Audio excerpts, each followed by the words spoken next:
Business में day to day dealings में हमें काफी बार ऐसा करना पड़ता है कि अलग अलग कस्टमर्स के लिए अलग अलग रेट डिसाइड करने पड़ते हैं। ये निर्भर करता है क्वांटिटी पे। जैसे मान लीजिए किसी कस्टमर ने हमसे कम सामान खरीदा या कम गुड्स खरीदी, उसको हम रिटेल रेट चार्ज करेंगे, और इसी तरह से किसी कस्टमर ने हमसे क्वांटिटी ज्यादा खरीदी तो उसको हम होलसेल रेट चार्ज करेंगे।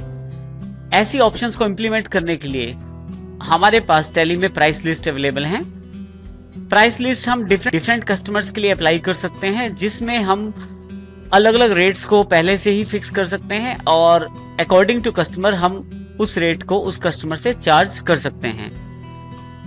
इसको हम एग्जांपल से समझते हैं। जैसे डीडी कंपनी है जो वो एक लैपटॉप हमसे लेती है, जबकि जेनटेक कंपनी है वो 2 लैपटॉप हमसे खरीदती है, और इसी तरह से एक बीटा कंप्यूटर्स है जो 3 लैपटॉप उसने हमसे खरीदे हैं।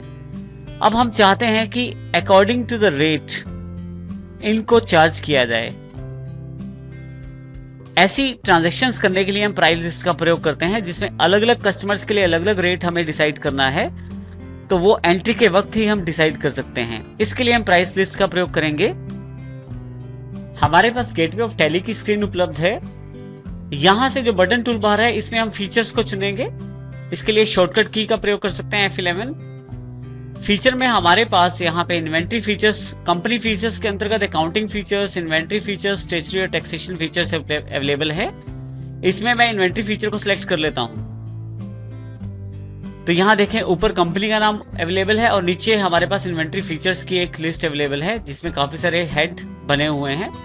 इसमें हमारे पास सेल्स मैनेजमेंट के नाम से एक हेड है, जिसके अंतर्गत use multiple price levels, price list के लिए हमारे पास ऑप्शन अवेलेबल है।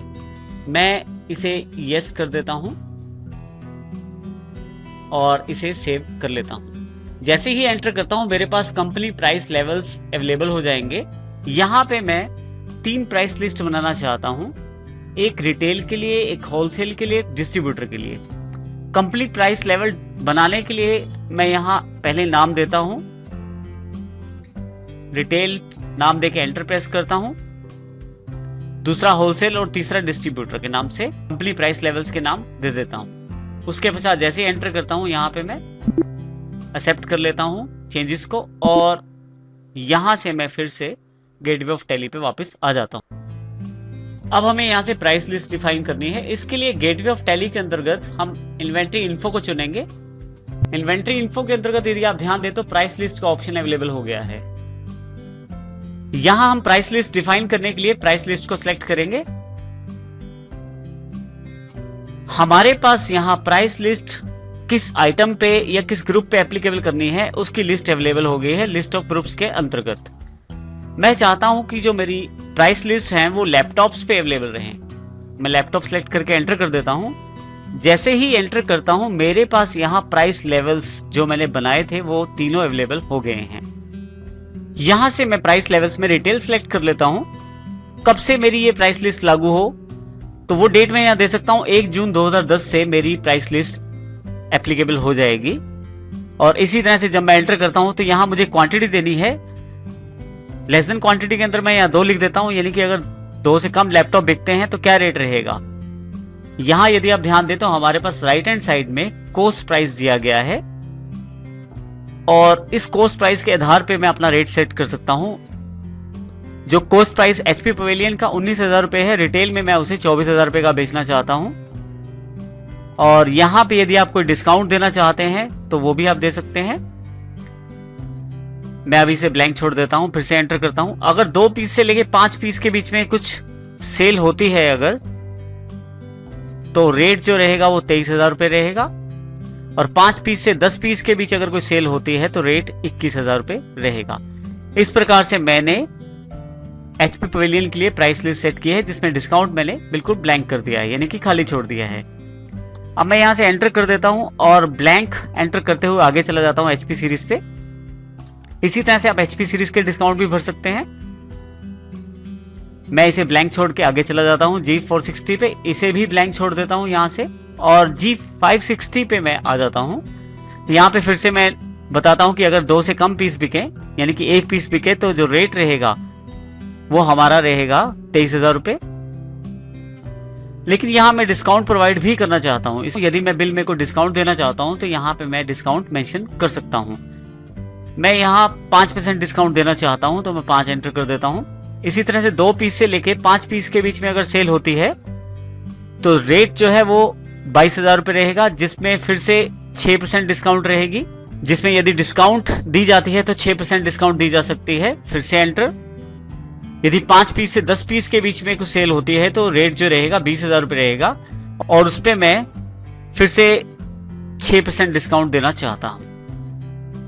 इस तरह से मैंने डिस्काउंट सेट कर लिए हैं और साथ में जो प्राइसेस हैं वो भी सिलेक्ट कर लिए हैं, और ये भी बता दिया है कि कितनी क्वांटिटी से लेके कितनी क्वांटिटी के बीच में क्या डिस्काउंट प्रदान करने वाला हूं। जो डिस्काउंट एप्लीकेबल रहेगी वो आपकी इच्छा पे रहता है। जब आप चाहें तो डिस्काउंट दे सकते हैं, यदि चाहें तो डिस्काउंट हटा सकते हैं वहां से। इसी तरह से रेट जो है हमने पहले से ही सेट कर दिए हैं। इसमें ये हमने पहली प्राइस लिस्ट सेट की है रिटेल की, जिसमें 1 जून 2010 से एप्लीकेबल रहेगी। इसको मैं एंटर ब्लैंक एंटर प्रेस करके एक्सेप्ट कर लेता हूं।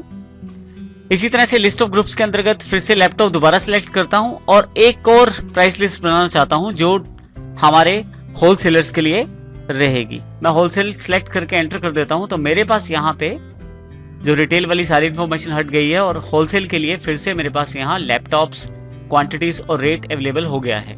कब से एप्लीकेबल करना चाहता हूँ लिस्ट में वो एंटर कर देता हूँ। उसके पश्चात दोबारा जैसे ही एंटर करेंगे आपके पास name of item HP Pavilion के अंतर्गत लेस देन, यदि कोई 20 से कम पीस लेता है तो उसके लिए जो रेट रहेगा वो 20,500 रुपये रहेगा बिना किसी डिस्काउंट के। अगर कोई 20 से 50 पीस के बीच परचेज करता है हमसे, उस केस में हम उसे जो रेट देंगे 19,800 रुपये देंगे। और इसी तरह से 50 से 100 पीस के बीच अगर कोई परचेज करता है तो उसको जो हम रेट देंगे 19,500 रेट अवेलेबल करवाएंगे। तो हमने ये होलसेल की जो प्राइस लिस्ट तैयार की है, यहाँ कोई भी डिस्काउंट प्रदान नहीं किया हमने। फिर से ब्लैंक पे एंटर करके मैं HP सीरीज और इसी तरह से लेनोवो और लेनोवो G560 के लिए भी रेट डिफाइन कर सकता हूँ। लेकिन अभी इस एग्जांपल में सिर्फ HP पवेलियन के लिए मैंने रेट डिफाइन किए हैं। अब यहाँ फाइनली सबसे लास्ट ऑप्शन पे आ जाता हूँ जिसमें एक्सेप्ट कर लेता हूँ। और इस तरह से मैंने 2 प्राइस लिस्ट तैयार की हैं, होलसेल के लिए और एक रिटेल के लिए। यहां से एस्केप करके बाहर आ जाते हैं हम लोग और अपने मेन गेटवे ऑफ टैली पे हम वापस आ जाते हैं। ट्रांजैक्शन करने के लिए फिर से हम गेटवे ऑफ टैली पे आते हैं और यहाँ ट्रांजैक्शन के अंतर्गत अकाउंटिंग वाउचर को सिलेक्ट करते हैं। हमारे पास सेल्स का वाउचर उपलब्ध है, लेकिन अब की बार हम यहाँ पे 2 नए ऑप्शन का अध्ययन करेंगे जिसमें हमारे पास नीचे की तरफ यहाँ 2 बटन अवेलेबल है, अकाउंट इनवॉइस और एस इनवॉइस। सबसे पहले हम बात करते हैं एज इनवॉइस की।